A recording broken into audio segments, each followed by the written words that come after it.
आपको याद होगा, आपको याद है आज बड़ो मां के मंदिर को किस तरह से ग्रास करके रखा गया है। तमाम तृणमूल कांग्रेस के नेता उस वहां के जो मंदिर कमेटी का जो ऑफिस है उसको दखल करके बैठे हुए हैं। वहां से पैसा उठता है, मां का आशीर्वादी का पैसा वहां जाता है और उसको लूट लिया जाता है और एक शब्द भी उसके बारे में कहा नहीं जाता है, एक शब्द भी बोला जाता। आपके इसी इलाके में एक सरकारी हॉस्पिटल है, चाहिए हॉस्पिटल की हालत। यहां का जो सांसद है बोलता 80 लाख रुपया हमने सीसीटीवी कैमरा के लिए दिया। 80 लाख रुपया का सीसीटीवी कैमरा कहां गया भाई? न संतोष यादव बच पाए और न ही अजय प्रसाद बच पाए। दोनों को तुमने पीट कर मार डाला और फंसा कौन? फंसा जो बेचारा कभी सपना में मच्छर भी नहीं मारा होगा, मुकेश साहब। उसको मुकेश साहब ना चौधरी है, मुकेश साहब, वो बेचारा जेल खट रहा है। ये विनोद सिंह, अच्छा बोलिए नामे का सिंह है, को तलवार इनके घर में नहीं होगा, पूछिए इनसे, नहीं होगा। ये भी मर्डर केस में इनको भी डालने की कोशिश की जाती है, और इनको भी डालने की कोशिश की जाती है। तो पुलिस और गुंडा के बल पर यह सरकार चल रही है। और आपको एक बात बता दें, आपको और हमको लड़ाकर जहां भी गुंडागर्दी का काम होगा, छोटे से लालच के लिए कुछ लोग हैं, हमें मालूम है, जो लोग इस तरह का काम करते हैं वो लोग अपना भी समय और दिन का इंतजार करें। अगर आप जुल्म का व्यवसाय करते हो, करो, उससे हमें कोई फर्क नहीं पड़ता है, क्योंकि बीजेपी किसी व्यवसायी का पैसा लेकर और अपना राजनीतिक दल नहीं चलाती है। लेकिन तुम व्यवसाय करोगे और बीजेपी के कार्यकर्ताओं पर हमला करोगे, उसका घर लूटोगे, उसके घर पर हमला करोगे, तो तुम सोचते हो कि हम लोग के खाता में तुम्हारा नाम नहीं है, तो वहां हम लोग के खाता में भी तुम्हारा नाम है। आज पुलिस वाले कोई मतलब नहीं है आपके खिलाफ, किसी बीजेपी के कार्यकर्ता के खिलाफ फटाक से एक मुकदमा करते हैं, उनको परेशान करते हैं। जिस दिन 26 में शासन आएगा, न तो हम लोग केस और न FIR, सीधे डिसीजन वाला सिद्धांत पर चलेंगे। हमें केस और FIR करके नहीं परेशान करना है, क्योंकि जो जुल्म और अत्याचार 15 सालों में ममता बनर्जी की सरकार ने किया है, वो शायद ही CPM ने भी बहुत जुल्म किया है, लेकिन CPM से 15 साल और 34 साल पर भारी है। आप देखिए, कहीं पार्टी ऑफिस के नाम पर गौरीपुर जूट मिल को दखल के जमीन को दखल करके बैठा, कोई स्कूल के नाम पर दखल करके बैठा हुआ है, कोई जमीन बेच के पूरा गौरीपुर जूट मिल की जमीनों को बेच दे रहा है। अरे भाई, किस तरह के शासक बने हुए?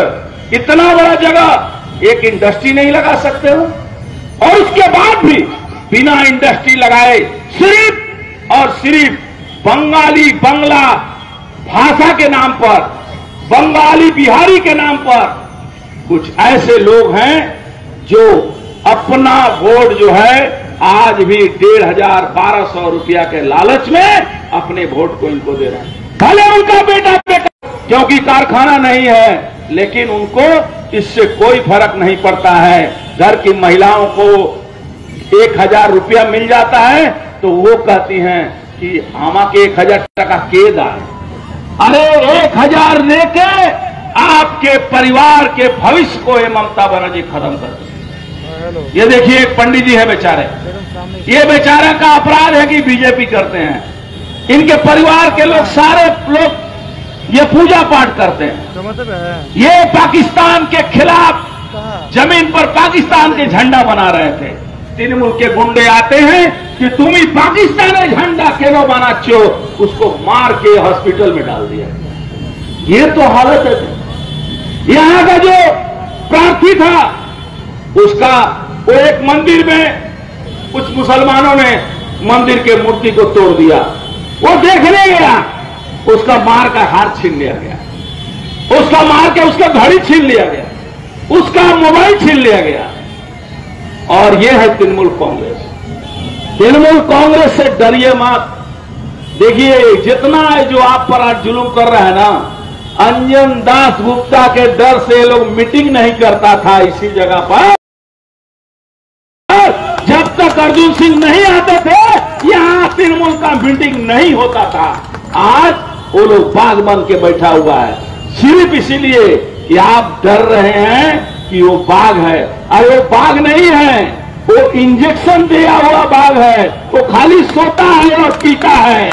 यहाँ का एमपी का हालत आपको पता ही है। 8 बजे के बाद आदमी नहीं रह जाता, सिक्योरिटी उसको कंधा पर हाथ धर के लेके जाता है। एक बार मैं आपको बताऊं 2019 साल की घटना। मैं जा रहा था उसके घर के बगल से, अचानक देखा कि वो उस समय विधायक थे, आ रहे हैं, तो मैं अपना जा रहा था तो अचानक देखा कि उसका दोनों सिक्योरिटी उसको छोड़ के भाग गया और रोड पर गिर गया। हमने जल्दी भागो नहीं तो फंसाएगा हमको, जल्दी भागो।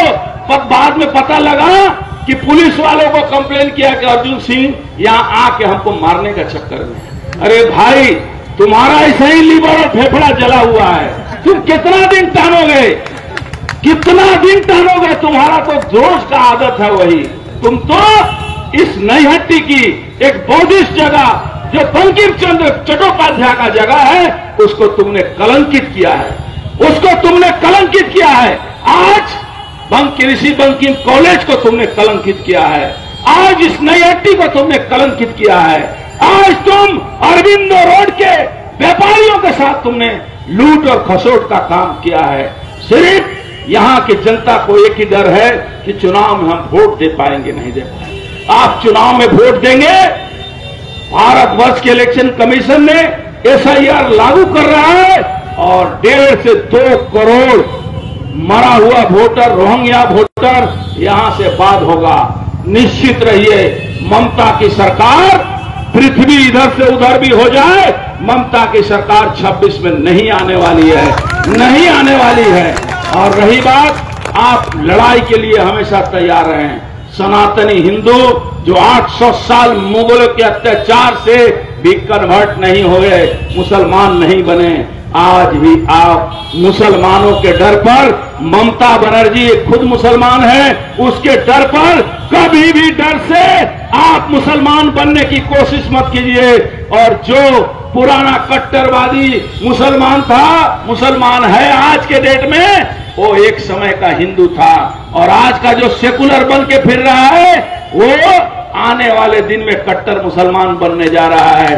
और नईहट्टी में एक अजब कहानी है। नईहट्टी में बापीदार बीजेपी आछे किछु, और नईहट्टी में एक बापीदा का CPM है। तो कुछ लोग हैं जो दोगला है, जो CPM में भी है और कुछ हम लोग के अंदर भी है। तो ऐसे लोगों को चिन्हित करिएगा तो आप एकदम मजबूती से लड़िएगा। ये पापी का बीजेपी नहीं है, ये पापी का तृणमूल नहीं, ये CPM नहीं है। तुम्हारी लड़ाई हमारे साथ आर पार की लड़ाई होगी। और निश्चित रहो 2026 में नईहट्टी भी जीतेंगे, नईहट्टी भी जीतेंगे। और तुम्हारा लोहा चोर बीजेपी जो वहां का जो क्या नाम है बीजपुर का है, उसको भी हराएंगे हम लोग किसी भी तरह से। इस पश्चिम बंगाल में आने वाले दिन में तृणमूल की सरकार नहीं रहेगी, नहीं रहेगी, नहीं रहेगी। धन्यवाद, नमस्कार।